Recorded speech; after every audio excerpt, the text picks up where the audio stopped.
Police સામે argument આપણે કરીએ છીએ. કેમ? આપણે બધા ભણેલા ગણેલા છે, આપણે સંવિધાન જાણીએ છીએ, આપણા અધિકારો જાણીએ છીએ, એટલે કોઈએ દબાવવાની જરૂર નથી. શરૂઆત થઈ ગયેલી છે એવું માની લો. આજથી આ કાઉન્ટડાઉન ચાલુ થયેલું છે. જેટલી 13 નગરપાલિકાઓ,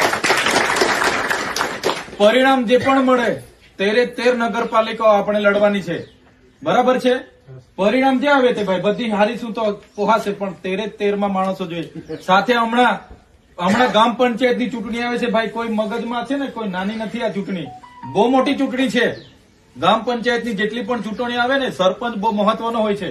એ સરકારનો સરપંચ હશે ને તો પેલા લોકો બારોબાર ઠરાવો માંગી લેશે. રસ્તો કાઢવાનો છે તો આપણો જ સરપંચ છે ને, ઠરાવ લખાઈ લાવો.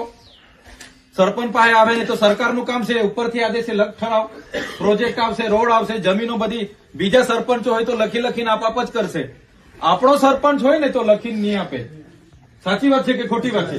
એ આપણને પૂછશે, ચૈતરભાઈ આ પ્રોજેક્ટ આવ્યો છે, પેલા સરકાર વાળા મારા પર ટીડીઓ બીડીઓ લખાણ માંગે છે, આપું કે નહીં?